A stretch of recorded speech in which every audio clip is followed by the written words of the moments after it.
సామెతలు 14వ అధ్యాయం 27వ వచనం నుంచి ధ్యానించుకోవాలి. 26లో ఏం చూసాము?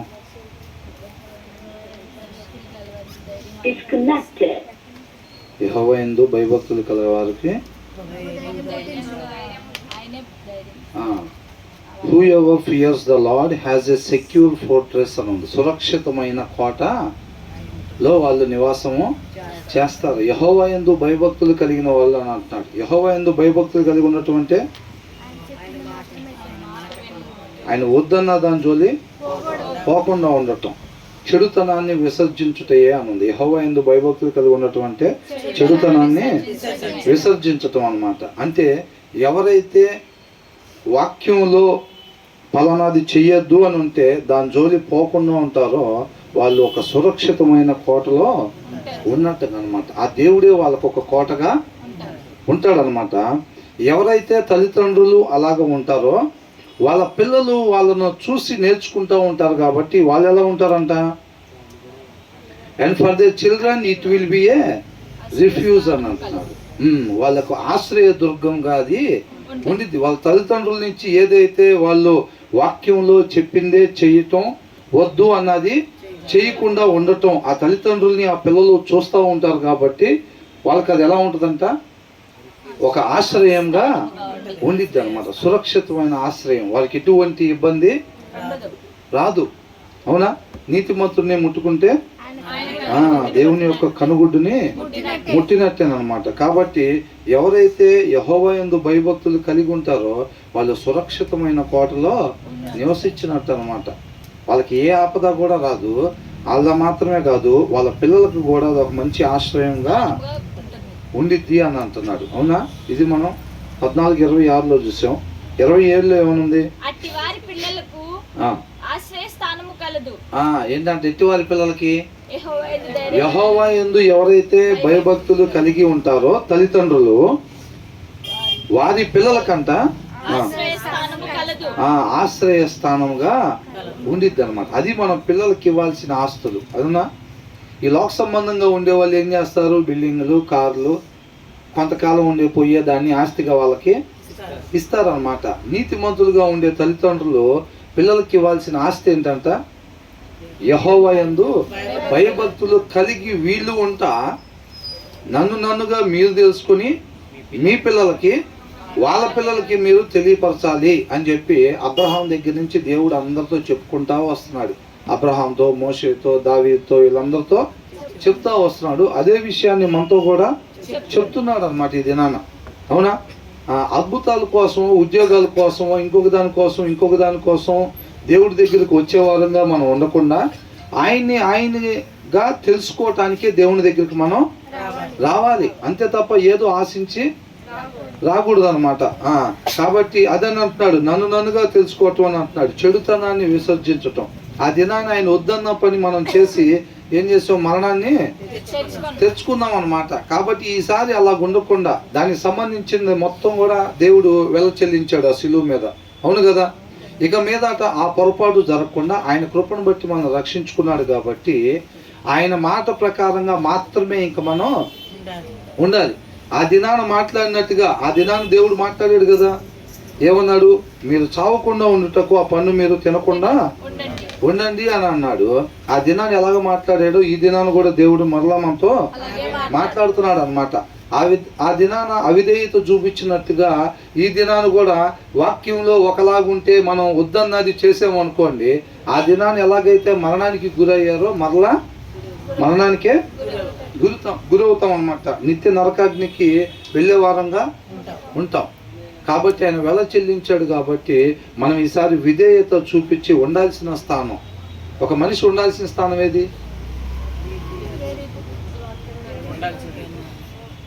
ఉండాల్సిన స్థానం తండ్రితో పాటు ఉండాలన్నమాట. ప్రతి మనిషిని ఆయనతో పాటు ఉండాలి అని దేవుడు ఉద్దేశం కలిగి మనిషిని సృష్టించుకున్నాడు. ఏదైనాలో తూర్పున ఒక తోట వేసుకొని చక్కగా మనుషులతో పాటు దేవుడు ఉండేవాడైతే మనం అవిధేయత చూపించినప్పుడు పాపం చేసాం కదా. పాపం చేసిన దగ్గర దేవుడు ఉండడు. కాబట్టి మనల్ని అక్కడి నుంచి బయటికి పంపించేశారు. దానికి సంబంధించిన వెల దేవుడు చెల్లించాడు. కాబట్టి ఇక మీదట మనం అవిధేయులై ఉండకుండా, ఆ దినాల్లో ఇజ్రాయేలీయులు ఏ రీతిగా అవిధేయత చూపించి అరణ్యంలో రాలిపోయారు. ఆ రీతిగా ఉండకుండా యెహోషువ కాలేబు వలె మనం విధేయతని చూపించి వాళ్ళు పాలు తేనెలు ప్రవహించే దేశంలోకి ఏ రీతిగా ప్రవహించారో మన కణాల్లోకి అంటే తండ్రి దగ్గరికి ఆ రీతిగా మనం ప్రవేశించాలి. యుగాలు ఆయనతో పాటు ఉండాలి అనేది దేవుడి ఉద్దేశం అన్నమాట. అలా జరగాలి అని అంటే మనం ఎలాగుండాలి, ఎలాగా ఉండకూడదు అనేది తెలియపరుస్తూ ఉన్నాడు. ఫలానాది చెయ్యొద్దు అని చెప్పినప్పుడు దాన్ని చేయకుండా ఉండటం విధేయత. అవునా? మనం ఏంటో అవును అది దేవుడి మాటను ఒప్పుకోవటం కాదు, మార్కులేయటం కాదు, దాని ప్రకారంగా మనం ఉండాలి. ఆ ఐగుప్తులోంచి బయటకు వచ్చిన ఇజ్రాయేల్ కూడా ఆయన స్వరం విన్నారు. ఆయన ఏం చేయమంటున్నాడు, ఏం చేయొద్దు అంటున్నాడు విన్నారులే, కానీ ఆయన వద్దన్న పని వీళ్ళు చేయకుండా ఉండలేరు. చెప్పిన పని చేయలే, చెప్పింది విన్నారు అంతే.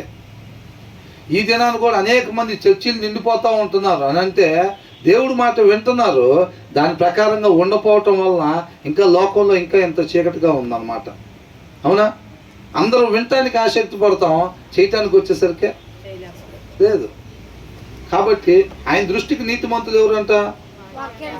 వాక్యాన్ని అనుసరించే వాళ్ళు ఆయన దృష్టికి నీతిమంతులు అంట. కాబట్టి ఆయన చక్కగా ముందే మనకు తెలియపరిచాడు. కాబట్టి మనం విని విడిచిపెట్టే వారంగా కాకుండా అనుసరించే వారంగా మనం ఉండాలన్నమాట. కాబట్టి ఆయన యందు ఎవరైతే భయము భక్తి ఆయన వద్దు అన్నది చేయకుండా ఉంటారో, యెహోషువ కాలేబు లాగా ఎవరైతే ఉంటారో వాళ్ళకి ఒక సురక్షితమైన కోటగా దేవుడు ఉంటాడు. వారికి ఏ ఆపద కూడా రాదు. వారికి మాత్రమే కాదు, వారి పిల్లలకి అది ఒక ఆశ్రయ దుర్గంగా దేవుడు ఉంటాడనమాట. ఆయన దాగు చోటుగా, వాళ్ళ పిల్లలు దాగు చోటుగా దేవుడు ఉంటాడు. ఎప్పుడు సొలొమోనుతో ఏం చెప్పాడు? దావీదుతో ఏం చెప్పాడు? నువ్వు నా కట్టడలు నా ఆజ్ఞలు గైకొని నడుచుకొని నా ఎడల అంతవరకు నేను నీకు తోడుగా ఉంటానన్నాడు. సొలొమోను నువ్వు మీ నాన్న నేను చెప్పినట్టు విన్నాడు కాబట్టి నువ్వు ఎట్టున్నా పర్వాలేదు నేను నీకు తోడుకుంటానన్నాడా? మీ నాన్న చెప్పినట్టుగా ఎట్లయితే విన్నాడో నువ్వు కూడా నా మాట ప్రకారంగా నా కట్టడలు నా ఆజ్ఞ ప్రకారంగా నువ్వు నడుచుకొని నా ఎడల అప్పుడు మీ నాన్నకి ఏ రీతిగా అయితే నేను తోడుగా ఉన్నాను అంతవరకు మీ నాన్న సీట్ కన్ఫర్మ్, దాంట్లో డౌటే లేదు. వృద్ధాప్యం అందు దావీదు హృదయం దేవుడికి అంగీకారంగా ఉందని పరిశుద్ధాత్మ దేవుడు బైబిల్లో రాపిచ్చాడా లేదా? రాపిచ్చాడని అంటే సొలొమోనుతో కూడా అదే చెప్తున్నాడు అనమాట. సొలొమోనుతో ఎలా చెప్తున్నాడో మనతో కూడా ఇవాళ అదే రీతిగా చెప్తా ఉన్నాడు. మీరు నా మాట ప్రకారంగా నడుచుకున్నట్లయితే గనక మిమ్మల్ని ముడితే నా కనుగుడ్డుని ముట్టినట్టే అని అంటున్నాడు. ఒకవేళ మీరు నా మాట ప్రకారంగా కానీ నడుచుకోకపోతే మిమ్మల్ని ఎవరో ముట్టుకోవటం కాదు, నేనే ముట్టుకుంటాను. అవునా కదా? ఇప్పుడు వాళ్ళు ఐగుప్తులోంచి బయటకు వచ్చిన వాళ్ళు దేవుడి మాట ప్రకారంగా ఉండాల్సిన వాళ్ళు వాళ్ళందరూ కూడా, అవునా కదా? ఆ దినాన్ని అవిధేయత చూపించారు పండు తిన్నప్పుడు. తర్వాత వాళ్ళకి మరలా చెప్తే వీళ్ళు మరలా ఏం చేశారు? మరలా అవిధేయత చూపించారు. వీళ్ళు పాలు తేనెలు ప్రవహించే దేశంలోకి వెళ్లకుండా ఎవరు చేశారు? దేవుడే చేశాడు. ఆయన మాట ప్రకారంగా ఉన్నట్టయితే వాళ్ళ దేశంలోకి వెళ్ళకుండా వాళ్ళని ఎవ్వరు ఆపకుండా దేవుడు చూసుకునేవాడు. అంతే కదా? వాళ్ళు వినలేదు కాబట్టి, ఆయన మాటను అనుసరించలేదు కాబట్టి వాళ్ళు వెళ్లకుండా చేసింది కూడా దేవుడే. అవునా? ఆయన కాకపోతే ఆయన ఆపేసేద్దాం అన్న ఉద్దేశంతో రాలేదు. ఏ ఆత్మ నశించిపోవటం దేవుడికి ఇష్టం లేదు. ప్రతి ఒక్కరిని కూడా దారి తప్పిపోయిన మనందరినీ కూడా తండ్రితో పాటు సమాధానపరిచి యుగాలు తండ్రితో పాటు ఉండేదానికోసమే ఆయన వచ్చాడు. అంతేనా? అట్లా కాకుండా మనం మరలా అవిధేయత చేసినప్పుడు ఏమైందంటే పరిశుద్ధులు అయిన తండ్రి దగ్గరికి మనల్ని తీసుకుని వెళ్ళలేడు యేసుక్రీస్తు కూడా. అవునా? మనం అవిధేయత చూపిస్తే పాపం చేసినట్టు, ఆ పాపం చేసిన వాళ్ళని తండ్రి దగ్గరికి ఎలా చేరుస్తాడు? చేర్చలేడు కదా. మనం అవిధేయత చూపించడం వల్లే పాపం చేసి తండ్రికి దూరం అయిపోయాం. ఇంకా అవిధేయత చూపిస్తున్నాం అనుకోండి, ఆయన వద్దన్న పని ఇంకా చేస్తున్నాం అనుకోండి, మన తండ్రితో ఎలాగ సమాధాన పరుస్తాడు? అంతే కదా? సమాధానపరచలేడు. కాబట్టి అప్పుడు మనని నరకానికి పంపించాల్సి వచ్చింది అనమాట. అంతవరకు కూడా ఆయన ప్రేమామయుడు కాబట్టి మన తండ్రితో పాటు సమాధాన పరిచేదానికి ఆయన కృపను బట్టి అనేక సార్లు అవకాశం ఇచ్చి నడిపిస్తూ ఉంటాడు.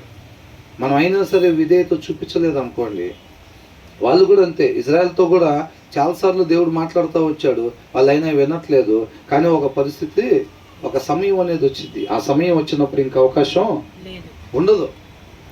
ఫస్ట్ తప్పుడు పని చేసాం కదా, ఏం కాలేదు కదా, తప్పుడు పని చేయక ముందు రోజు ఎట్లా ఉందో ఇప్పుడు కూడా అంతే ఉంది కదా అని అనుకుంటే, ఆయన కృపని లైసెన్స్గా భావించుకుంటే మాత్రం ఖచ్చితంగా ఆయన ఉగ్రతకి గురయ్యే వాళ్ళంగా ఉంటాం.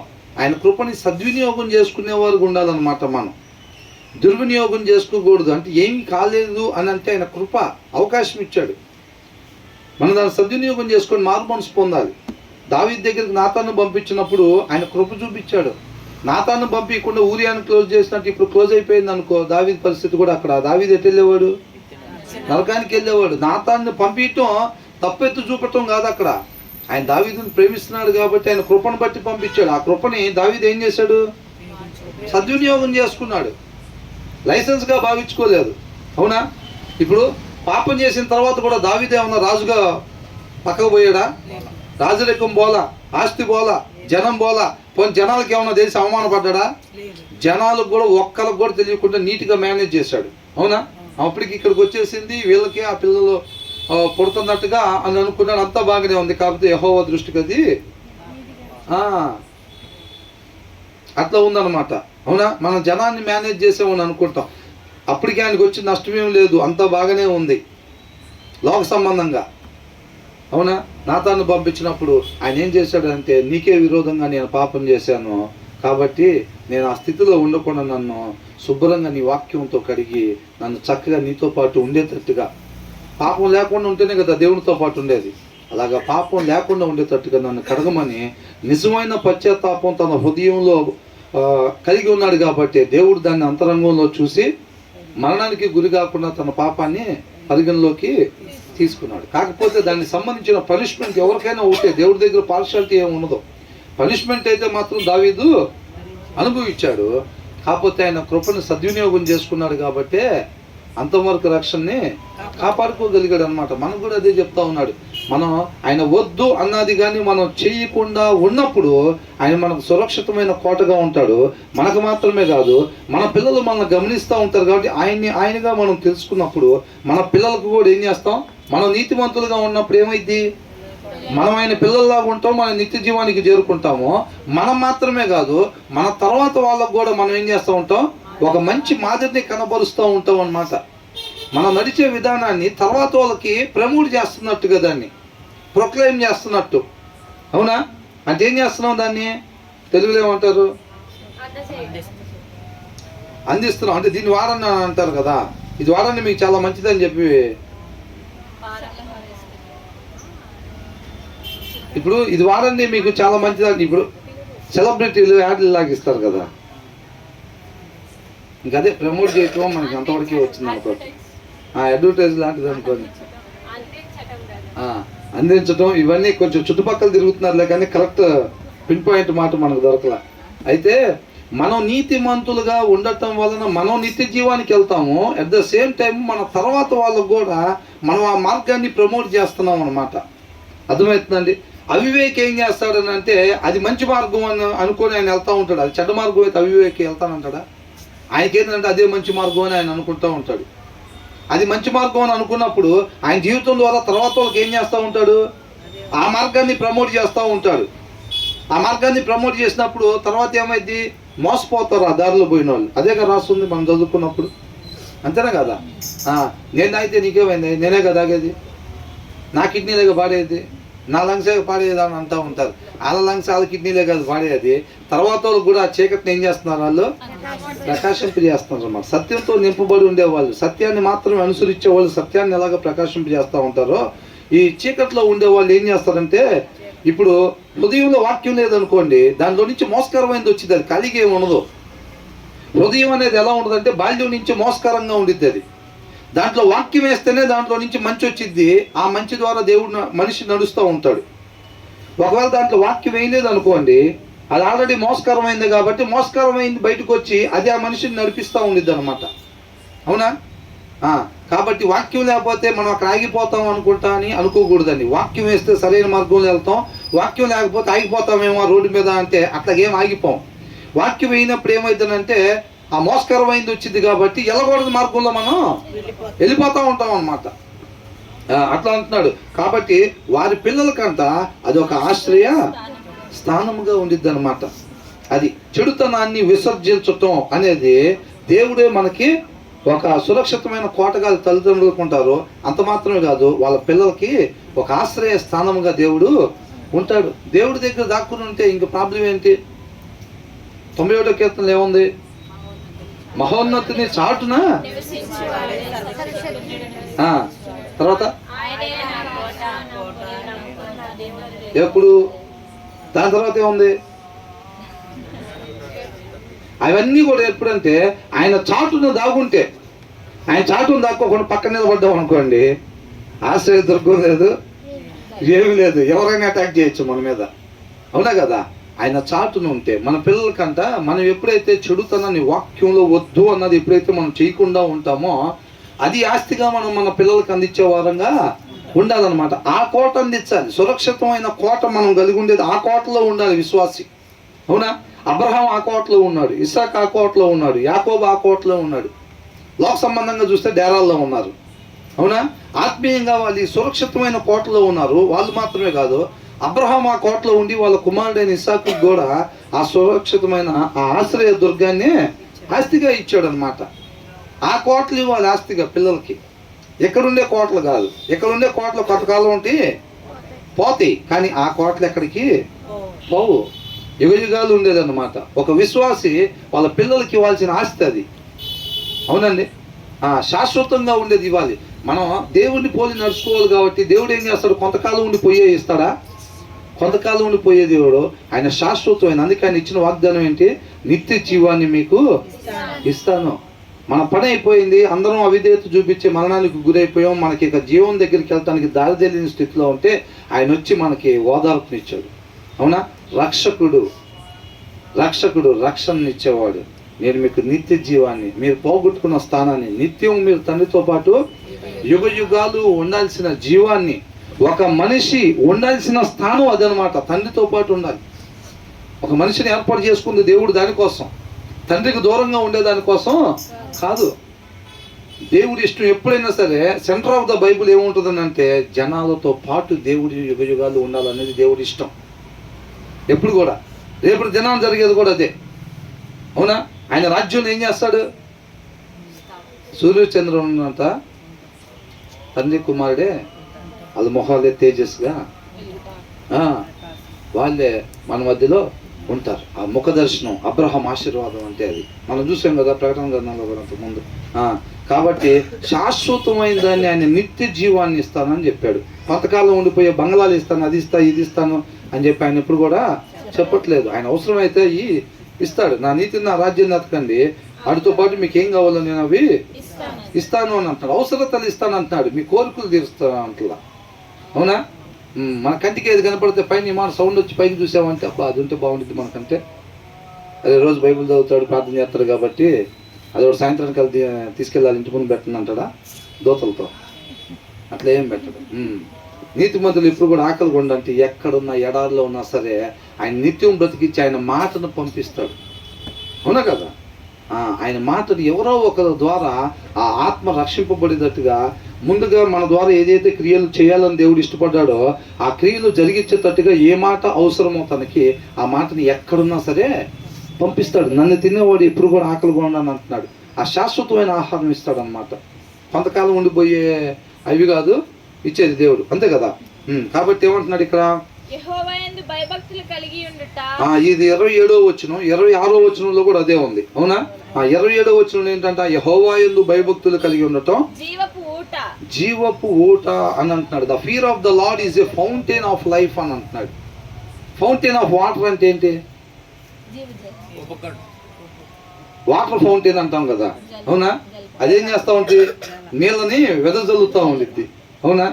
యెహోవా యందు భయభక్తులు కలిగి ఉండటమో, చూడాలండి అందరూ, యెహోవా యందు భయభక్తులు కలిగి ఉండటమో జీవపు ఓట, ఫౌంటైన్ ఆఫ్ లైఫ్. జీవాన్ని అంతా అది వెదజల్లుతూ ఉండిద్దండి. మనకు కావాల్సింది ఏంటి? మనకు కావాల్సింది జీవం. మన నిరీక్షణ ఏంటి? నిత్యము జీవించాలని. మనం పోగొట్టుకుంది ఏంటి? జీవాన్ని పోగొట్టుకున్నాం, మనం మరణాన్ని తెచ్చుకున్నాం.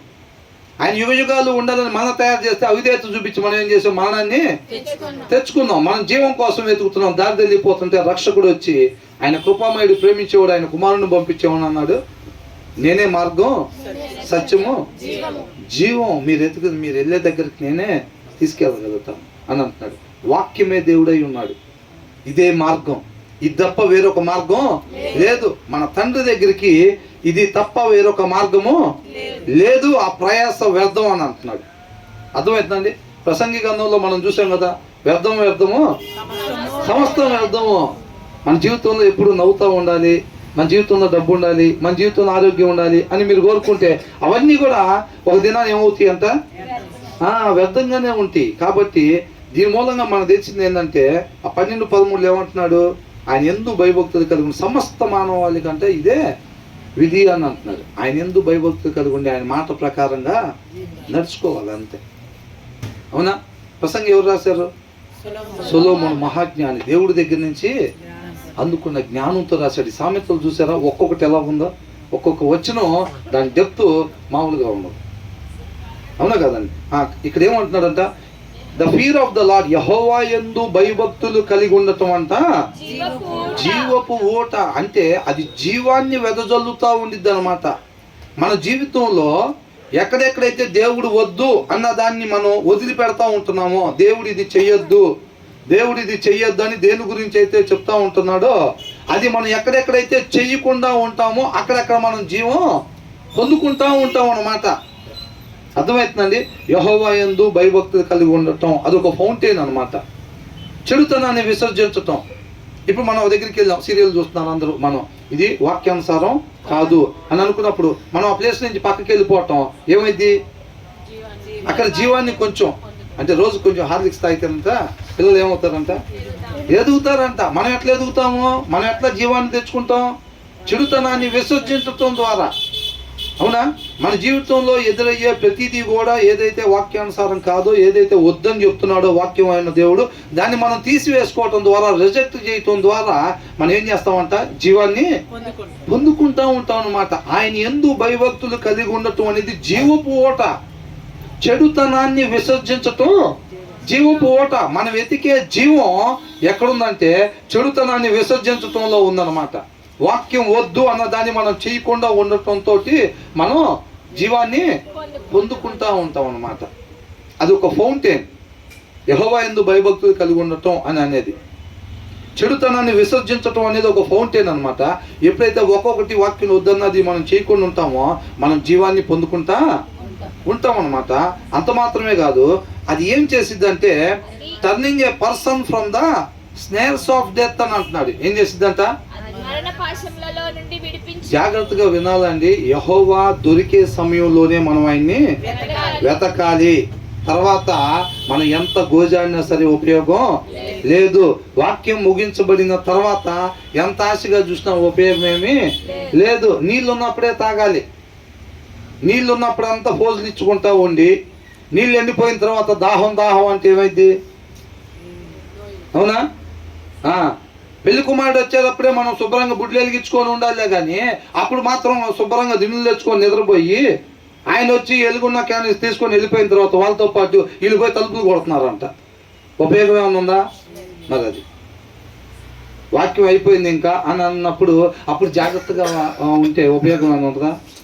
ఏముండదు. ఇదే జీవాహారం. మనం శాశ్వతంగా జీవించాలంటే మన నిరీక్షణ ఇదే, మనం వెతికే దానికి మార్గం ఇది. అవునా? కాబట్టి ఏమంటున్నాడు ఇక్కడ, the fear of the lord is a fountain of life అని అంటున్నాడు. యెహోవా యందు భయభక్తులు కలిగి ఉండటం, చెడుతనాన్ని విసర్జించటం ద్వారా మనం ఏం చేస్తామంట, జీవాన్ని పొందుకుంటా ఉంటాం. అంత మాత్రమే కాదు, మనం ఏం చేసాం, ఆజ్ఞ అతిక్రమణ చేసి పాపం చేసి మరణాన్ని తెచ్చుకున్నాం. అంటే ఒక పక్షికి వల పెట్టారు అనుకోండి, మనం ఏమైందంటే పోయి ఆ వలలో ఇరుక్కుపోయాం. అవునా? వలలో ఇరుక్కుపోయినప్పుడు ఆ వల ఎవరు పెట్టింది? ఆ వల ఎవరంటే సాతాను. అవునా? అవ్వని అడిగితే ఏం చెప్పింది? సర్పం నన్ను మోసం వచ్చింది అని అంటున్నాడు. అంటే సర్పం అంటే ఎవరు అక్కడ? సాతాను నన్ను మోసం చేస్తాను. కాబట్టి మనం ఏం చేసామంటే ఆ వలలో ఇరుక్కుపోయాం. అవునా కదా? ఇప్పుడు మనం అందరం కూడా మరణానికి గురై ఉన్నాం అన్నమాట.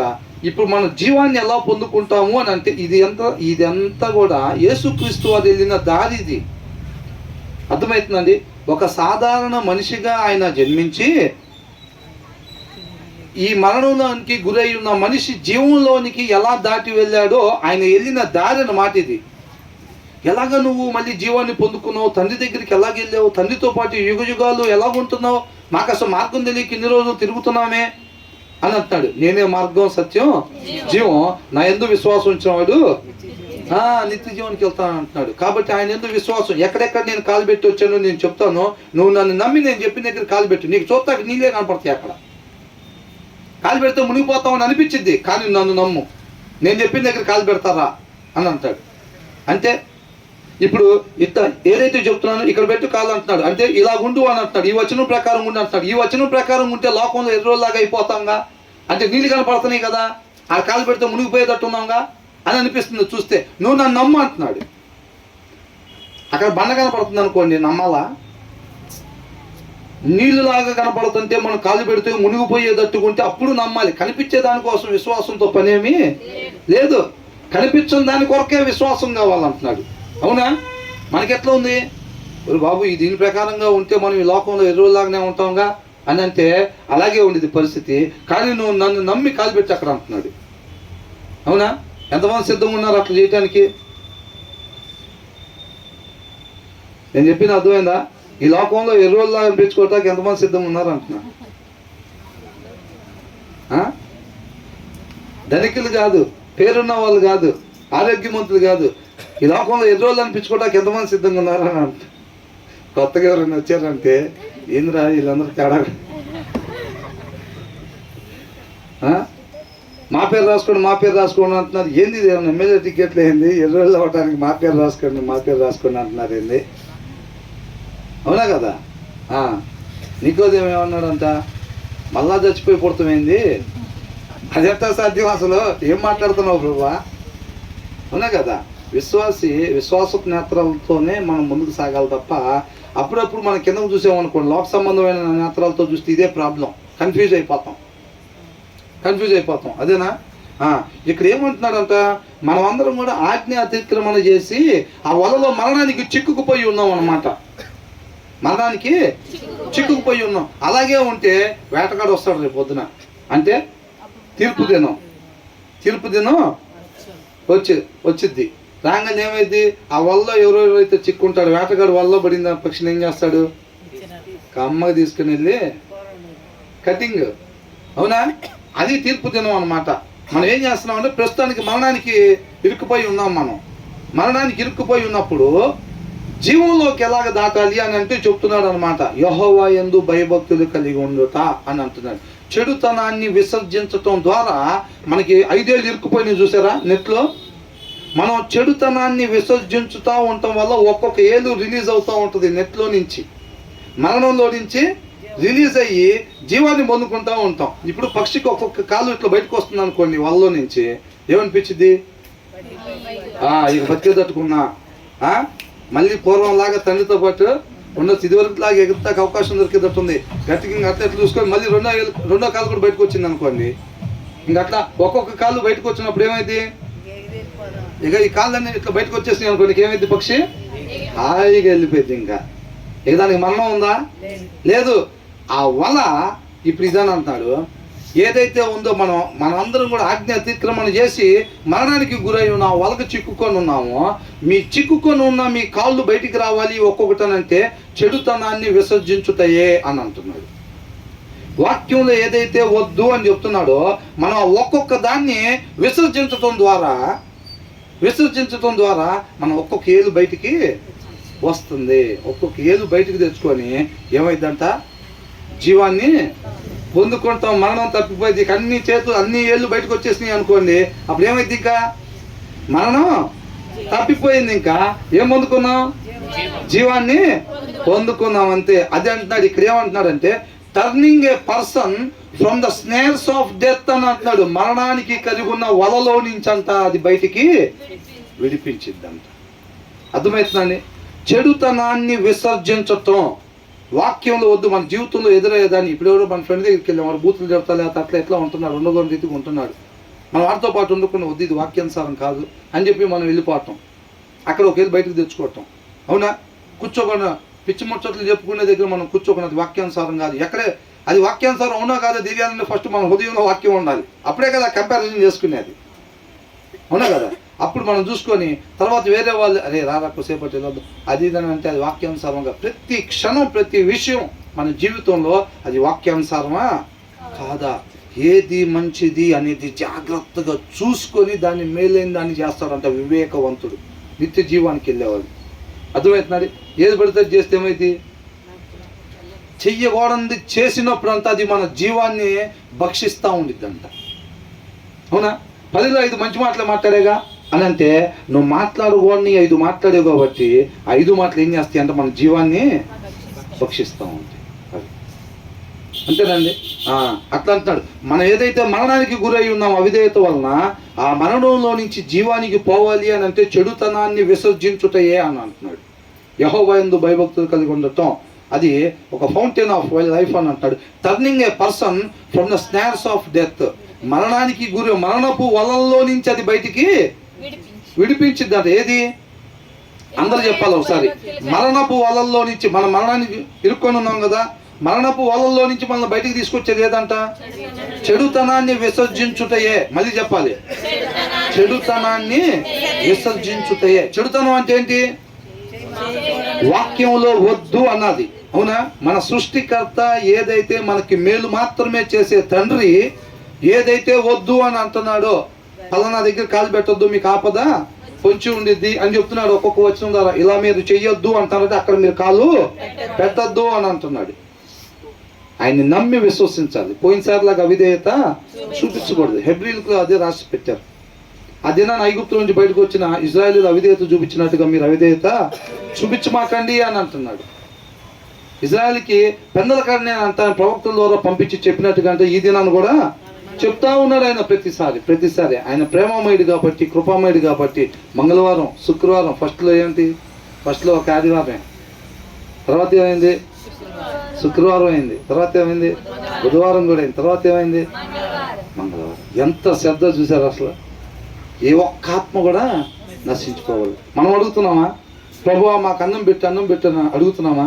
అడక్కపోయినా సరే చంటి పిల్లల్ని ఎత్తుకొని, పిల్లలు కూడా తల్లి ఏం చేసిద్ది, నోటి దగ్గర చేయబెట్టి ఇట్లా అనగానే నోరు తెస్తారు అనుకో, ఎమ్మటే గిన్నెలో సరిలాగా కలిపేసి పెట్టేసేస్తా ఉంటారు. తండ్రి కూడా ఏం చేస్తున్నాడు, నా పిల్లలు అమాయకులు కాబట్టి వాళ్ళు నోరు తీసి అడక్కపోయినా సరే నేనే దగ్గరకు తీసుకొని ఆహారం భుజింపజేసి, కాబట్టి సమస్తం ఆయనే చేసేది. కాబట్టి మనం ఏంటంటే మరణపు వలల్లో నుంచి బయటపడాలి అని అంటే చెడుతనాన్ని విసర్జించటమే. ఒక్కొక్క చెడు పని, ఒక్కొక్క చెడు చూపు, ఒక్కొక్క చెడు మాట మనం మాట్లాడే కొద్ది ఏమైందనంటే బయట ఉన్న 2 ఏళ్ళు కూడా వల్ల ఇరుక్కుంటాయి అని. అంతేనా కదా? చెడుతనాన్ని విసర్జించటం, మనం మరణపు వలల్లో నుంచి బయటపడటం అంటే చెడుతనాన్ని చేసినప్పుడు ఇంకొద్ది మరణంలో ఇరుక్కుపోతూ ఉంటాం అన్నమాట. చూడగోడిని చూపులు చూసినప్పుడు పైనుంచి కిందకు చూస్తుంటే, అవునా? భార్య భర్తని, భర్త భార్య, పిల్లలు కూడా ఈ మధ్య తయారైపోయారు. పిల్లలు కూడా పైనుంచి కిందకు చూస్తామంట, పైనుంచి కింద, కింద నుంచి పైకి.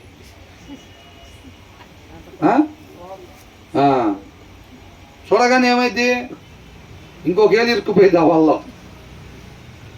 ఒకసారి చూస్తే నాపట్లేదు, ఇంకా గుణుగుతూనే ఉన్నాడు, ఇంకోసారి చూస్తే ఇంకొక ఏళ్ళు ఇరుక్కుపోయింది. అవునా కదా?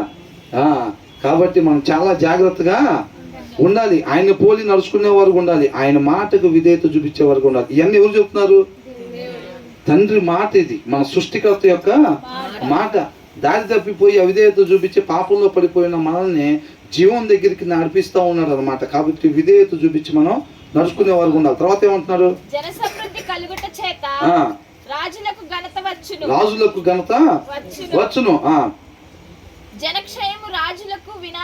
వినాశనము. ఒక రాజు దగ్గరికి అంట జనం ఎంత ఎక్కువ మంది జనం ఉంటే రాజుకంతా ఘనత. అవునా? రాజు దగ్గర జనం లేకుండా పోయారు అనుకోండి, అప్పుడు ఏమైంది? వినాశనం. ఆయనకి నాశనం మొదలైపోయింది, ఇంకా నశించిపోతాడు ఆ రాజు. అవునా? జనాలు రాజు దగ్గర ఎట్లా పోగవుతారు? వాళ్ళ బాగోగులు, దయగల హృదయంతో ఆ జనాన్ని ఎప్పుడైతే చూసుకుంటా ఉంటాడో ఆ రాజు, అప్పుడు వాళ్ళు వర్ధిల్లుతూ ఉంటారు అన్నమాట. అంతేనా కదా? వాళ్ళు వర్ధిల్లుతూ ఉంటారు. కాబట్టి దయగలిగిన హృదయం మనం కలిగి ఉండాలి. ఒక రాజు తన ప్రజల పట్ల దయగలిగి ఉండాలి. మనకెందుకు చెప్తున్నారు ఇది? మనం కూడా రాజులైనా అందరు కాదండి, ఆయన మాట ప్రకారంగా ఎంతమంది నడుచుకుంటారో అంతమంది. మనం పెద్ద దైవజనుడు చెప్తున్నాడు, ఆ దావీదుని రక్షించిన దేవుడు నిన్ను రక్షించడానికి సిద్ధంగా ఉన్నాడు. ఆ దావీదుని కాపాడిన దేవుడు నిన్ను కూడా కాపాడటానికి సిద్ధంగా ఉన్నాడు. నువ్వు నమ్ముతావా అని అంటున్నాడు. అంతవరకే అయిపోయింది. దావీదులాగా నువ్వు ఉన్నట్లయితే అన్నమాట చెప్పాలి. అది చెప్పకపోతే ఏం లేదు అక్కడ. అవునా? దావీదులాగా విధేయత చూపించకపోతే దావీదులాగా దేవుడు ఎక్కలేని ఎత్తైన స్థలాల్లోకి నడిపించు. అవునా కదా? కాబట్టి మీరు ఎలాగున్నా సరే నేను చూసుకుంటా అంటున్నాడా? కాదు. ఆయన ఆజ్ఞలు ఆయన కట్టడలు గైకొని నడుచుకున్నట్లయితే గనక దేవుడు మనకు తోడుగా. మీలో ఎవరు ముట్టుకున్నా నా కనుగుడ్డును ముట్టుకున్నట్టే అన్నాడా? ఏమంటున్నాడు? నీతిమంతుణ్ణి, ఉండాల్సిన రీతిగా ఉండేవాడిని ముట్టుకుంటే నా కనుగుడ్డుని ముట్టినట్టే అని అంటున్నాడు. ఆ దేవుడు కనుగుడ్డు ముట్టుకోవటం అంటే ఏంది అసలు? అసలు కనుగుడ్డు దాకా ఉండిద్ది ఆ స్టోరీ. అవునా? నీతిమంతుడికి అది ధైర్యం. కీర్తనలో 11లో దావీదేమంటున్నాడు? పారిపోని పెట్టన్నా నీతిమంతుడివే, చేసేదేముంది? దుష్టులు బాణాలు ఎక్కుపెట్టున్నారంటే నేనెందుకు పారిపోవాలంటున్నాడు. ఆయన అక్కడ కూర్చొని చూడకపోతే నేను పారిపోవాలి. ఆయన కొనకుడు నిద్రపోయేవాడు కాదు. ఆయన అక్కడ కూర్చొని చూస్తాను, ముందు అర్జెంట్గా అలా చెప్పు పారిపోమని అంటున్నాడు. నాకు అది చెప్పాల్సింది. నువ్వు అంటున్నావు చూసావు బాణాలు ఎక్కుపెట్టే దుష్టులు అని చెప్పి, అర్జెంట్గా అలా పారిపోమని వాళ్ళ సంగతి తెలుస్తాడు. అట్లా ఉంటే ఆయనకు అసలు గిట్టదు అని చెప్తున్నాడు. అవునా కదా? ఆ ధైర్యం నీతిమంతుడికి అంత సింహం వల్ల అలా ధైర్యంగా ఉంటాడు. పరిస్థితి ఎంత దగ్గరికి వచ్చినా సరే ఏం చేయలేదు. ముందు ఎర్ర సముద్రం ఉన్నా సరే భయపడే పని లేదు. పరిస్థితి ఎలాగన్నా ఉండని. మనం ఎప్పుడు అనుకుంటాం కదా, ప్రార్థన చేయకముందు ఇంటి పక్కన ఇంట్లో ఉంది తిడుతుంటే ప్రార్థన అయిపోయి మనం ఆమె అనగానే రోకల పంట తీసుకొని మన ఇంటి ముందే ఉంటుంది.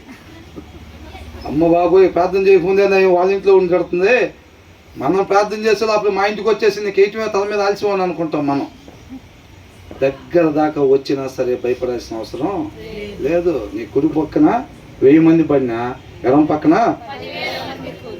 ఆపదా రాదంతే. రాదంతే. నమ్మి విశ్వసించాలి. అవునా? ఏ నమ్మకం? అబ్రహాం నమ్మకం, క్రియలు కలిగిన నమ్మకం, దెయ్యాల నమ్మకం కాదు. నమ్ముతున్నా ప్రభు నిన్ను బాయ్ అని చెప్పి పరిగెత్తామనుకోండి, ఎప్పుడు పరిగెడతాం? ఆ రోకల పంట తీసుకుని వేసిద్దిరా బాబు ప్రార్థన అయితే చేసేలే, కానీ దేవుడు నన్ను కాపాడతాడన్న భయం ధైర్యం లేకపోతే ఏం చెప్తాం? పారిపోయిన రోజు అని అనుకుంటారు. అవునా కదా? అంటే క్రియ లేదు అక్కడ, క్రియ లేదు. నమ్ముతున్నావా? నమ్ముతున్నాం, మేము నమ్ముతున్నాం. క్రియలు అయ్యి లేవు. క్రియలు లేదు నమ్మకం ఏమైందంట? మృతమైపోయిద్ది, నిష్ఫలం అయిపోయిద్ది. ప్రాణం లేని శరీరం లాంటిదంటే అది. దాన్ని పట్టుకొని ఊరంతా తిరిగినా ఉపయోగం ఏం లేదు అంటున్నాడు. అవునా కదా? వెలిగించకుండా క్యాండిల్ ఏ మూల పెడితే ఏమైంది? ఏడబెట్టిన వెళ్తూ రాదుగా. అది అనేక మంది క్రైస్తవులు అంతే, ముసుగులు వేసుకొని కాము వెలుగు లేకుండా తిరుగుతూ ఉంటారు. ఏందంట? ముసుగులు ఉండవు. దారిలో ఎవరైనా మంచి చీర కట్టుకుని ఎవరైనా ఉంటే చాలు, ఇక కుళ్ళుకుంటూ వెళ్ళటమే మొత్తం. అంటే ఓన్లీ ఆడవాళ్ళ గురించి కాదండి, మగవాళ్ళు కూడా. ముసుగులు లేకపోయినా తెలసొక్కాలి. మేమైతే తెలసొక్కాలి అనుకోండి, తెలసొక్కాలు వేసుకొని కుళ్ళుకుంటూ వెళ్ళటమే మేము ఇంకా. అంతేనా కదా? అట్లాగా ఆభరణాలన్నీ తీసేస్తాం, లోపల మాత్రం మేలి పండు చూడు. ఎలాగంత తీయనరా తెలసొక్కాలంటే లోపల మొత్తం ప్రాబ్లమే. అవునా కదా? ఆభరణాలు వాటికి తీసాం, లోపలతో మాత్రం దాచుకున్నాం. ఏంటది? నీళ్ళల్లో మునక్క ముందు ఉన్నాయి చూసారా సామాను, ఆ సామాన్ జాగ్రత్తగా లాకర్లో పెట్టి ఉంచుతాం. అదే మన రేపు తీసుకెళ్ళేది నరకానికి నీట్గా తీసుకెళ్తాయి. అవునా? ఒకరు పెట్టుకున్నా 2 పెట్టుకున్నా 5 చాలు, మనకు ఒక్కటి చాలు అంటున్నాడు దేవుడు. ప్రభా ఒక్కటే ప్రభా, 9 తీసే కదా, 10 ఉన్నాయి మొత్తం. నేను నమ్ముకోక ముందు 10 ఉన్నాయి, నువ్వు చెప్పిన తర్వాత 9 తీసాక ప్రభా ఒకటేగా అంటే ఒక్కటి చాలురా బాబు నేను తీసుకెళ్ళిద్దాను అంటున్నాడు. అంతేనా కదా? 10 ఆజ్ఞలో ఒకటి చెప్పిన మిగతా 9 కూడా చేయనట్టే అని అంటున్నాడు. కాబట్టి మనం ఏం చేయాలనంట? రాజు దయగలిగిన హృదయం తన జనాల పట్ల కలిగి ఉండాలి. అప్పుడు ఆ జనం వదిలుతారు. ఆ రాజుకి ఎలా ఉంటుందంట? ఘనత కలిగిద్ది. మనం కూడా దయగలిగిన హృదయం కలిగి ఉండేవారిగా ఉండాలన్నమాట. అప్పుడు మనకి అనేక మంది జనాలు ఆ రాజుకి ఉంటారు. తర్వాత ఏమంటున్నారు? దీర్ఘశాంతము గలవాడు మహావివేకి. వివేక్ ఎలా ఉంటాడంట? ఏదైనా అనగానే పళ్ళు కొరుకుతూ ఉంటాడా? పిడికిలు బిగుతూ ఉంటాడా? ఎలా ఉంటాడు? చర్చిలకు పోయి వస్తాం మనం, నన్ను గదిలిస్తే మామూలుగా ఉండదు అంట. ఏంటంట? అరే నువ్వు ఎవరి జోలైనా పో, నా జోలి మాత్రం రాబాక, కాలనీ పోయి ఒకసారి మన పేరు అడుగు. ఏదో క్రిస్టియన్ లేకపోతే మొన్న బాప్తిజం తీసుకున్నానని మేకొద్దాం అనుకుంటున్నావా? మన స్టోరీ కనుక్కో ఒకసారి. నువ్వు ఎప్పుడైతే స్టోరీ కనుక్కున్నావో అప్పుడే పోయింది వ్యవహారం అంతా. అవునా కదా? సౌల్ని ఎప్పటికి తీసేశాడంట? సమయాలు వచ్చి చెప్పినప్పుడు కాదు. ఎప్పుడైతే చంపమన్న వాటిని చంపకుండా ఆపాడో కత్తి, అప్పుడే సమయాలతో దేవుడు మాట్లాడాడు. నిన్ననే నాతో మాట్లాడాడు అని చెప్పాడు. అవునా కదా?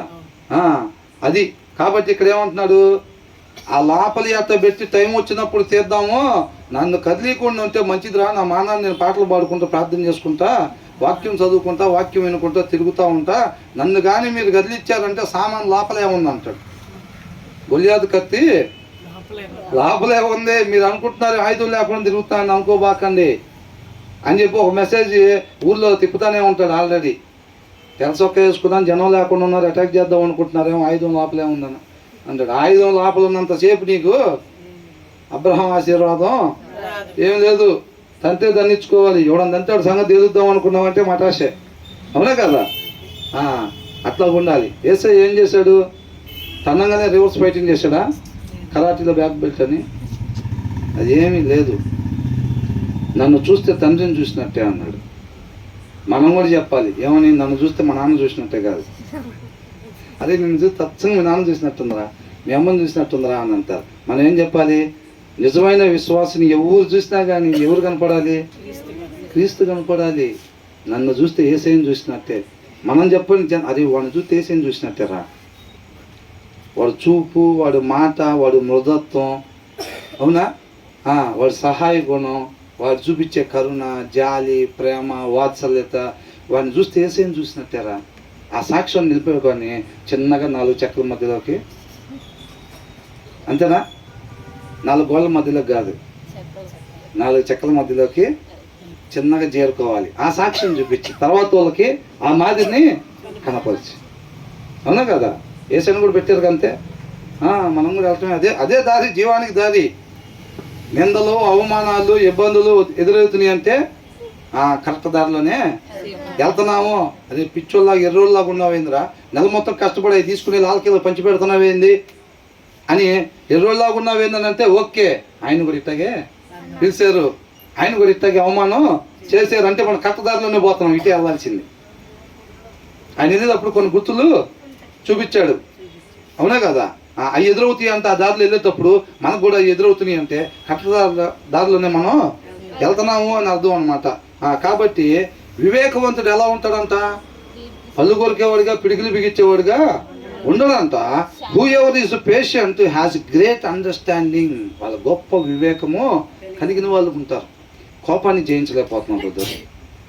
10 అధ్యాయాలు చదవమని చదువుతాను, 10 పాటలు పాడమని పాడతాను, 10 గంటలు ప్రార్థన చేయమని చేస్తాను, కానీ కోపాన్ని జయించలేకపోతున్నా బ్రదర్. అసలు ఎవరేమన్నా అంటే చాలు, ఇంకేం లేదు.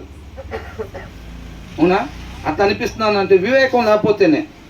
అంటే వాక్యం పైపైన చదువుకుంటూ పోతున్నాం, వివేకం జ్ఞానం వదిలిపెట్టి, దాని సారాంశం వదిలిపెట్టి వాక్యం ఏం చేస్తున్నాం? పైపైన చదువుకుంటా. సామెతలు చదువుకుంటారా అంటే కుర్రోళ్ళని ఏం లేదు, పొద్దున్న చదవటం మొదలుపెట్టి సాయంత్రానికి అయిపోయింది అంటారు. దాని సారాంశం అంతా అక్కడే ఉంటుంది, పైపైన అక్షరాలు ఏరుకుంటూ వెళ్ళిపోతారు. అవునా? వాడిని ఎవరిని అనగానే ఆటోమేటిక్గా పళ్ళు కొరుకుతాడు. ఏంద్రో సామెతలు మొత్తం చదివాని అంటున్నావు, ఏమన్నంటే పళ్ళు కొరుకుతున్నావు ఏంటంటే సారాంశం తెచ్చుకోవాలా. అక్షరాలు వాటికి ఏరుకొచ్చుకున్నాడు వెళ్ళి. అక్షరాలు ఏరుకొచ్చుకుంటే అంతే ఉండిద్ది. మనం స్వతంత్రం చేసేది ఏంటంట మరణం నుంచి? సత్యం. ఆ సత్యం ఏంటి? వాక్య సారాంశం సత్యం. సారాంశం వాడు వదిలిపెట్టి ఎన్ని అధ్యాయాలు చదివితే ఉపయోగం ఏముంది? ఆటోమేటిక్గా కొరుకుతారు పళ్ళు మరి. అవునా కదా? లోకంలో ఉండేవాడికి అది ఏం కనపడతాయండి? జాలి, దయ, కరుణ, ఈయన కనపడేది. అసలు ఆయన అన్న మాటకి నిద్ర పడతలేదు బ్రదర్. ఆయన లోకస్తుడు అయ్యే అంటాడు. మరి మనం ముందే ప్రిపేర్ అయి ఉండాలి. అవునా కదా? ఇంటి పక్కన మీరు బాగుండాలని ఇద్దా ఏమంటుంది? కుదిరితే మీరు నాశనం అయిపోవాలి సాయంత్రం కల్లే. అదేగా, ఇల్లు నాశనం అయిపోవాలి, వాళ్ళు నాశనం అయిపోవాలి, ఇల్లు నాశనం అయిపోవాలి, మనం మాత్రం వర్ధిల్లుతూ ఉండాలి అంతే. ఇక ఆగే పని లేదు భోజనానికి కూడా, వర్ధిల్లుతూ ఉంటామే ఇంకా. అవునా? అలా కోరుకుంటారు. మరి ఏంటి అసలు ఆమె ఎందుకని అట్లా అంటుంది ఏంటి, ఆమె చూపు చూస్తే ఎందుకని అట్లా చూస్తుంది? ఆమె లోకంలో ఉంది కాబట్టి, లోకంలో నాటబడినప్పుడు దాంట్లో ఉండే గుణ లక్షణాలే కదా అయ్యి. అవునా? ఈ లోకాధికారి ఎవరు? అపవాది ఎట్లా చూస్తాడు? అది పడ్డా లేకుండా అంటాడా? వాడిని పడగొట్టేదే అది. మరి ఆ లోకంలో ఉండి ఏంటి ఆమె అట్లా చూసిద్ది అసలు, ఏంటి ఆమె అట్లా మాట్లాడిద్ది అంటే వాళ్ళ అధికారి గారిని తెచ్చుకుంది అది. మరి అంతే కదా, వాళ్ళ అధికారి అట్లా ఉంటాడు. ఆయన బ్రదర్ అంటారు కదా, ఎలా ఉంటారంట. కాబట్టి అట్లాగే ఉంటాయి క్రియలు. అవునా కదా, వాళ్ళు అలాగనే ఉంటారు ప్రభా. అందుకని ఏమంటున్నారు, చాలా మంది మిషనరీస్ని వాళ్ళ భర్తల్ని పిల్లల్ని తగలబెట్టినప్పుడు వాళ్ళ భార్యలు ఏం చెప్తున్నారు? వాళ్ళకి క్షమించాలి. వాళ్ళ దగ్గర సత్యం లేదు, స్పష్టంగా అర్థమైపోతుంది. వాళ్ళు లోకంలో నాటబడి ఉన్నారు, వాళ్ళు సత్యంతో పట్టబడాలి వాళ్ళు కూడా అని చెప్పి భారం కలిగి ఉంటున్నారు. కొట్టిన వాళ్ళని ఏసేయమంటున్నారు, వీళ్ళు ఏం చేస్తున్నారు, వీళ్ళకి వీళ్ళని క్షమించాను అంటున్నారు. వాళ్ళు కూడా సత్యం తెలుసుకోవాలి, వీళ్ళు కూడా సత్యం తెలుసుకోవాలి. నీకు 15,000 ఏందంట, నీకు 15,000 నీకు 15,000 లాగా నువ్వు రక్షింపబడాలి, నువ్వు రక్షింపబడాలి. మనం ఏం లేదు, పొద్దున్నే ఆదివారం మధ్యాహ్నం నుంచి కలిగే కదా మనం. దారిలో ఎవరు ఎదురైతే వాళ్ళు ఏసై నిన్ను ప్రేమిస్తున్నాడు అనుకుంటే వెళ్ళిపోవటమే బారుగా. రామరపడి దాకా వెళ్ళి వస్తూ ఉండాలి. తర్వాత రోజు మళ్ళీ ఇటు వెళ్ళాలి, బస్ స్టాండ్కి వెళ్ళి. ఒక్కోసారి వెనకాల 10 కర్రలు తీసుకుని కూడా ఎమ్మడబడుతూ ఉంటారు. బ్రదరు మేము ఎప్పుడన్నా ఒక్కోసారి ఫుట్పాత్ మీద ఇచ్చే వాళ్ళకి దేవుడి కృపను బట్టి ఇచ్చి ఏసై మిమ్మల్ని ప్రేమిస్తున్నాడండి అని చెప్పి ఏదన్నా చెప్పించేటప్పుడు చాలామంది వందనాలు అని అంటారు. అవునయ్యా ఏసే అంటూ ఉంటారు. కొంతమంది ఆ పేరు చెప్పగానే తీసుకోవడానికి కూడా ఇబ్బంది పడతారు, వాళ్ళు కూడా ఉంటారు మరి. అంతే కదండి. కాబట్టి ఇక్కడ ఏమంటున్నాడు, సాత్వికులుగా ఉంటారన్నమాట, ఓర్పు కలిగి ఉంటారు, వివేకం కలిగిన వాళ్ళు. అర్థమవుతుందండి, వాళ్ళని చూస్తేనే అర్థమైపోయింది. అందుకనే ఎక్కువ విశ్వాసులు ఎలా ఉంటారు, గొడవలు పడే వాళ్ళలాగా వాళ్ళలాగా ఇలా ఉండదు. విశ్వాసం ముసుగేసుకొని ఏసే రక్షకుడు అని డూమ్ మీద రాసుకొని సాయంత్రం బాగా చెప్పుకోడు ఉంటే వాళ్ళకాడ ఉండదు. మళ్ళీ మన వాళ్ళు బండ్లు ఎక్కువ ఉంటాయి అక్కడ. అవునా కదా, అందుకనే అంటారు, నాయన మా పైన ఫ్లోర్లో ఉంటాడు ఒక ఆయన, పొద్దున్నే చర్చికి వస్తాడు, నీకన్నా భక్తుల్లాగా ఉంటాడు, గెటప్ పొద్దున పూట గెటప్ అంటే అలా ఉండిద్ది అంట. సాయంత్రం ఇంటికి వచ్చేటప్పుడు ఎట్ట వస్తాడంట, వాళ్ళ తలుపు అనుకొని రోజు వచ్చి మా తలుపు కొడుతూ ఉంటాడు. మాకు తెలిసిందే మీ క్రైస్తవ్యం అంటారు వాళ్ళు. అవునా కదా, మాకు తెలిసిందే మీ క్రైస్తవ్యం అంటారు. అందరికీ అట్టగే అనుకుంటారు వాళ్ళు. కాబట్టి మనం ఎట్లా ఉండాలి, ఓర్పు కలిగి. నిజంగా ఎవరైతే ఆ వివేకాన్ని పొందుకొని ఎవరైతే ఉంటారో వాళ్ళు ఓర్పుగా ఉంటారనమాట. ఎంతకాలం ప్రభు, 2 సంవత్సరాలు ఇంట్లో ఉంటున్నావు, చెడుతనాన్ని విసర్జించి రావా ఏనంట, నువ్వు రావా ప్రభు, నువ్వు తొందరగా వస్తే ఉంది కదా. ఇంకా 3వ సంవత్సరం కూడా 4వ సంవత్సరం చాలా కష్టంగా ఉంది ఈ లోకంలో పనులన్నీ వేరుగా ఉంటున్నాయి, లోకంలో చాలా కష్టం, తొందరగా ప్రభు అని అనొచ్చా? అంతవరకు ఎవరైతే రక్షణ కాపాడుకుంటారో వాళ్ళే నిత్య జీవానికంట. కాబట్టి ఓర్పు చాలా important. Who ever is patient has great understanding, but one who is quick tempered, ఏదైనా అనగానే చట్మని చేసుకుంటారు చూసారా. ఏదంతా ఒక్క మాట అట్లా మాట్లాడగానే బాధ్యకి ఏం లేదు. జనరల్గా ఇక్కడి నుంచి అక్కడికి 20 అడుగులు దూరం ఉంటుంది, 3 అడుగులు వెళ్ళిపోతాడు మీదకి. ఇప్పుడు జింక కనపడింది అనుకోండి పులికి, అవునా, జనరల్గా జింక కనపడకపోతే పులి 20 అడుగులు వెళ్ళిద్ది అక్కడ దాకా. ఎప్పుడైతే జింక కనపడితే 3వ అడుగుకే జింక మీద ఉండిద్ది వెళ్ళి. అవునా కదా. ఇక తల్లిదండ్రులను వదిలిపెట్టి వచ్చిందంటే ఇక మనకు అంతకన్నా లోపే ఉంది. ఇంకా 3వ అడుగు పోయి మీద పడి కొట్టడమే ఇంకా పులిలాగా. అంతేనా? నేను కొట్టమని చెప్పలేదండి, వివేకం లేని వాళ్ళు అట్లా ఉంటారు అంటున్నా. అది బతలు కొట్టేవాళ్ళు లేరా, ఉన్నారా లేదా? అది మాత్రం చిన్న చెడు ఉన్నాంలేండి అని అంటున్నారు. ఉన్నాంలేండి అబద్ధం ఎందుకు అని అంటున్నారు. అవునా? కాబట్టి 2 వైపులా నడుస్తూ ఉంటాయి కొన్ని చోట్ల. అవునా? అయ్యో రండి మజ్జిగిస్తారండి లోపల తీసుకెళ్ళి కోటింగ్ ఇచ్చేవాళ్ళు లేరా?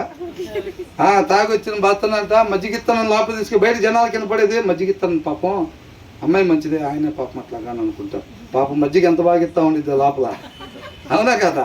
భర్తలు కూడా ఉన్నారు అట్లాగా, లోపల ఎగిరిదంతే బయటపడితే ఏమైంది అట్టపడ్డావేంది అని చెప్పి బయటకు వచ్చి చేసేవాళ్ళు చాలామంది ఉంటారు. ఎంతమంది డాక్టర్ని అడిగితే తెలిసిద్దండి వీళ్ళే ఇంటికాడ కొట్టి తలకా పగిలితే అక్కడికి వచ్చిన తర్వాత పడ్డానని చెప్పండి, దాంట్లోనే ప్రిపేర్ చేస్తారు. భార్య కూడా శుభ్రంగా దండించుకొని వచ్చి ఏమని చెప్పిద్ది, ఏమైందమ్మా అని అంటాడు. డాక్టర్ గారు చేసేది చేయకుండా ఆయన ఏమంటాడు, ఏమైందమ్మా ఆ చెట్ట తగిలింది ఇక్కడ అంటే పడ్డానండి అని చెప్పి ఇద్దరు కలిసి దాంట్లో సినిమా పోయి ఇంటికి వెళ్ళిపోతారు. అదే మరి భార్యాభర్తల అనుబంధం అంతేనా కదా. ఒంటి మనం అనుకుంటాం లోబడాలి, ప్రేమించాలి, అది ఇది అని అంటే చక్కగా నున్నపు రోడ్డు మీద స్కేటింగ్ చేసినట్టు ఉంటుంది అనుకుంటా అని అనుకుంటే నీళ్ళలో పడి హాయిగా కొట్టుకెళ్ళటం కాదు కాపురం. బ్రదర్ మీకు ఎన్ని సంవత్సరాలు ఆసక్తి? ఇక్కడ చెప్తుంటే ఎట్లా ఉంటుంది అంటే నీళ్ళలో పడి హాయిగా కొట్టుకెళ్తున్నట్టు అట్లా ఉండదు. ఆడకపోతే అంత నీళ్ళు ఎదురొస్తూ ఉంటాయి. నీళ్ళు ఎదురొస్తూ ఉంటే ఎదురొచ్చే నీళ్ళకి మనం ఎదురుకుంటా పోవాలి. అలాగుండిద్ది. అక్కడ చెప్పినప్పుడు విన్నప్పుడు బాగానే ఉంది చర్చిలో, ఇక్కడ చూస్తే రోడ్డు అంతా గరుగ్గా ఉంది ఏంటి అనుకుంటాం. ఆ గరుగ్గా ఉన్న దగ్గరే మనం ఇలాగే ఉండాలి. ఏసైకి ఆడకపోతే ఆడ శాలువాలు కప్పటమేనా? శాలువాలు కప్పటం, పాయసం తీసుకొచ్చి ఇటు మొత్తం ఇదే పని. ఏడకపోయినా తన్నపోవటం, పారిపోవటం, సువార్త చేయటం మళ్ళీ అంతే కదా. శిక్షలు, అవమానాలు, నిందలు మొత్తం ఇవే. కాబట్టి ఆటోమేటిక్గా అర్థమైపోయింది మనకు కూడా ఎవరు చెప్పే పని లేదు. ఎవరైతే షార్ట్ టెంపర్గా ఉంటారో వాళ్ళకి వివేకం లేదు, మూర్ఖత్వం ఉందని చెప్తా ఉన్నాడు అనమాట. అవునా? Who ever is patient has great understanding. గొప్ప వివేకవంతులు ఎవరైతే ఓర్పుగా ఉంటారో. ఏది వాక్యానుసారం, ఇది వాక్యానుసారం. ఇప్పుడు మనం ఏం చేయాలి? పరిస్థితి ఇలాగ అయింది, మరి వాక్యానుసారంగా అయితే ఈ పరిస్థితుల్లో మనం ఏం చేయాలి, ఏం నిర్ణయం తీసుకోవాలి, ఎలా ఉండాలి అని ఆలోచించి దాని ప్రకారంగా వెళ్తారు, మృదువుగా ఉంటారు. అవునా? అట్లా కాకుండా షార్ట్ టెంపర్, క్విక్ టెంపర్గా ఉండే వాళ్ళు ఎవరు అని అంటే మూర్ఖత్వం కలిగిన వాళ్ళు అని అంటున్నారు. But one who is quick temper displays folly. మూర్ఖత్వాన్ని ప్రదర్శిస్తారనమాట వాళ్ళు. చెప్పింది కూడా వినకుండా, ఆలోచించకుండా కనీసం. అవునా? మూర్ఖత్వాన్ని ప్రదర్శిస్తూ ఉంటారు. అంటే ఈ వచ్చిన ప్రకారం మనం ఎలా ఉండాలి?